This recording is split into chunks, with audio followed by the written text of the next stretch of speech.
Hey, okay, so I'm out here at the amazing Brentwood Mall, and I'm about to meet Tim, who is actually meeting Tim today, who's an absolute expert in SEO and understanding video production and distribution online.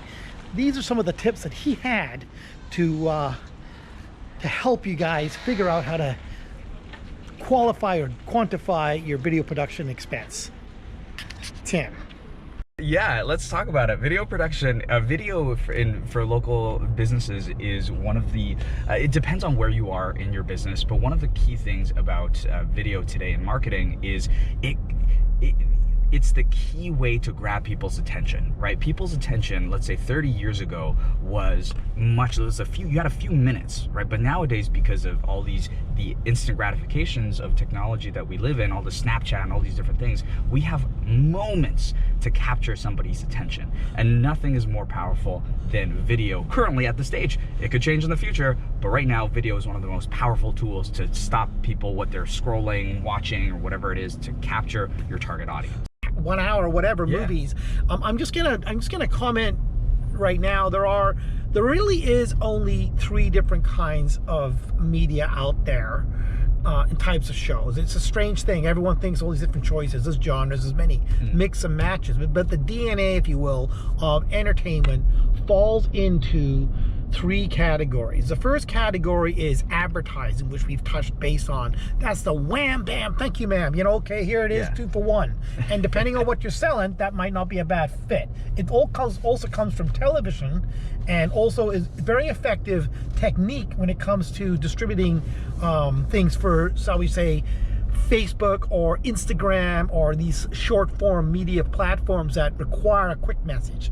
So advertising, 1. 2, second, okay, is education. So this is how you fix a lawnmower. This is how you do, for example, hey Tim, like SEO, this is what we look for. What we're doing right now is education, right? It's a blog, but it's education, right? Thirdly, lastly, is entertainment. Now, entertainment is a movie. When you go and you pay $5 or $10 or whatever it is, or watch Netflix, you're actually getting entertained. The ideal situation, okay, in the perfect production is a combination of all 3. An advertisement that really entertains the shit out of you and educates you at the same time. Now you've got a good professional product. So let's talk about that. Regards to your business, I mean, you have to spend other people's money in some cases. Can you please give us your insight to the spend with video production and draw us a picture in your own mind? Videos that for the sake of making videos and it doesn't get you anywhere, that's also a no-go. Because for me, for my company, I'm always a big believer in data-driven, right? Is this gonna get you results? This is an investment, right? There's no point in paying $5,000, $10,000, $100,000 for a video that A, is nobody's gonna see, or also B, that you're not able to track the kind of results that you're getting over time. Is this actually bringing me new customers? Let's go through. Do you give us some idea, maybe break it down, give these guys sort of fundamentals, maybe 5 tips of what you think would work regarding getting your story heard. First point is you need to understand your target audience before you do any kind of promotion or anything like that. Once you understand your target audience, you know the kind of video that they want to see, you know the kind of message that you want to give. And that's great. I can understand that. You do need to have that kind of ambience. If you don't really know what you're meant to tell a story about and who you're really selling to, or for that matter, communicating to, it must be very difficult for anybody to really, watch what you've made. Point number 2.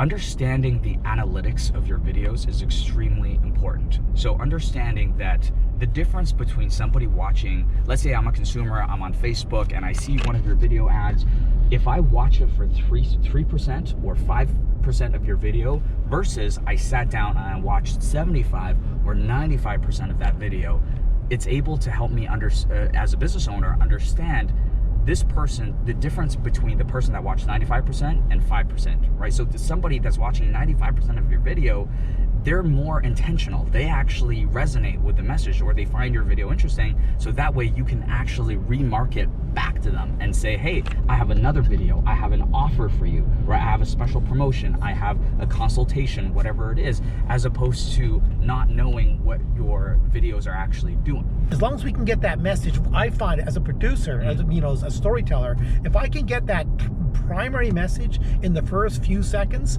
then even if they click off, at least they've got the message. You have to kind of, it's kind of like an elevator pitch, you know? You kind of go in there, you got a quick message, boom, boom, and then you got to pounce it back out again. And it's quite tricky to make these stories that do that. So just to touch on that, what you're saying, you're absolutely right. It is difficult. So that's why advertisers like that are paid by big corporate companies, they pay thousands, hundreds of thousands of dollars, tens of thousands for a few lines, for just like a few written, we call that copywriting, right? So professional copy.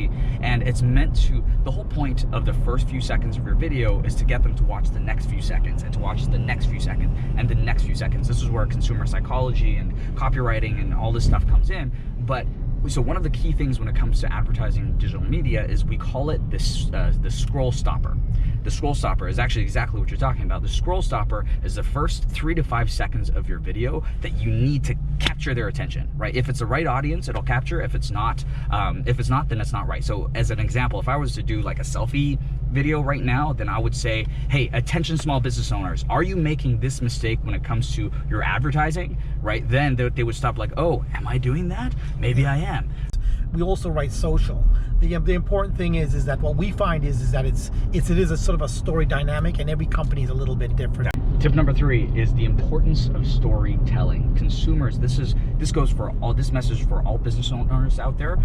People don't like to be sold, they love to buy. This is one of the key advertising or marketing psychologies out there, is that people don't like to be sold like, oh, this is what our product is. People would rather listen to a story, hear about, or let's say, you know, that's why you see all these ads of like, oh, this is the story of James and Tom, and like, you know, this is what they're doing, and like, oh, these challenges that they're facing, but oh wait, here's this magical product and service, right? That's a very structured kind of storytelling tool to help you sell your product or service. So storytelling really, and that's why we watch movies, that's why we watch TV shows, because these things impact us, as opposed to just watching, oh, here's an ad, right? Like, oh, buy Coca-Cola, 99 cents or $2.50. Right. Of course, storytelling is what we do, and I know this is, our whole world is all about story. But what I want to know now is, as a SEO guy slash, you know, guy that specializes in distribution and accountability, how would you start your spend? Where would you begin if you were just beginning on this and you really want to make sure that people watch your videos and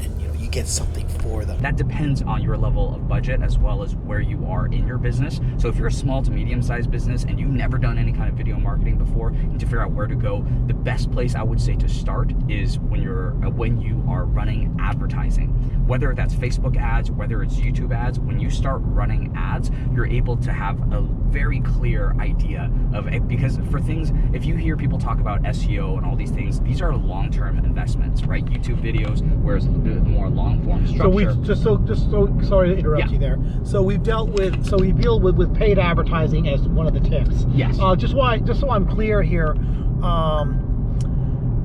I guess it depends what you're selling to, doesn't it? Totally depends. I would like to.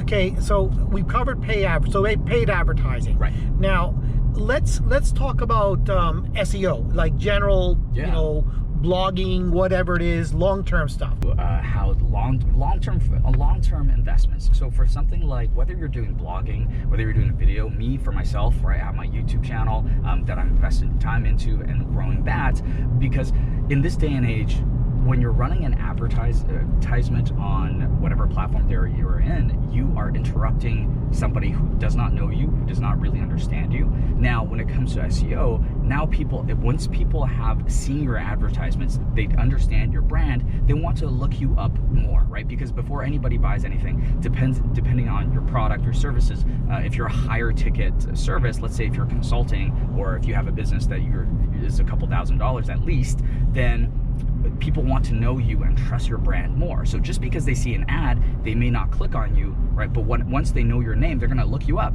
Oh, great, now I see that you have a blog site. I'm gonna read more about you, right? Because again, the blog site readers, they're very specific people. They're not as mass audience, so that's why video is a lot more powerful. So once they see that, oh, this person has a YouTube channel, I'm gonna watch their YouTube content. Okay. In the end, it all really comes down to a good story fitting the right fit, if you will, the right time, the right length, the right whatever it is. And story seems to rule over everything.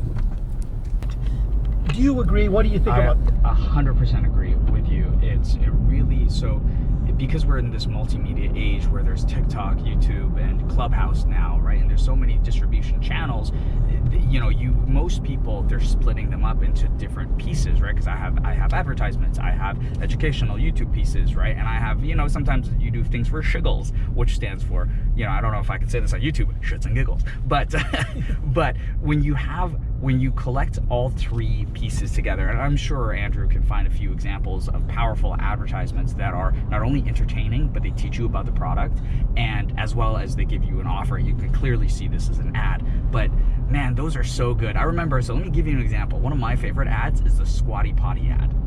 That I bought one right away after seeing that. I didn't buy it right away. I've watched it a few times. It's so entertaining. It is so funny, and they educate you. And then of course they're selling a product, which is a branded, like, to help you, you know, go poop. Yeah, just another example is the poopery ad, really funny. And the Shaving Club for Men's ad. We've done some with, we did this one for Gibbs lubricant. We just made it. You can check that out, where we have a story within, what, 20 seconds or so. So that is, you know, of course, the art, which is why you can't, it's very difficult to do it yourself. But for that level, you cannot do that level yourself, right? One of the things I'd like to talk about is, for example, let's take a look at the Coca-Cola ad. We are the world, the Coca-Cola ad, you know, to have the buy Coke, keep it coming. That's a very old ad. Can you link it? Can you link it somewhere? Yeah, it's actually it's on the blog. You can watch it on the blog. Okay, just so you know, the song for the ad came before the song that was sold. Andrew is fantastic at what he does, and if you want to learn more about Andrew and what he does, click on the link below and check him out.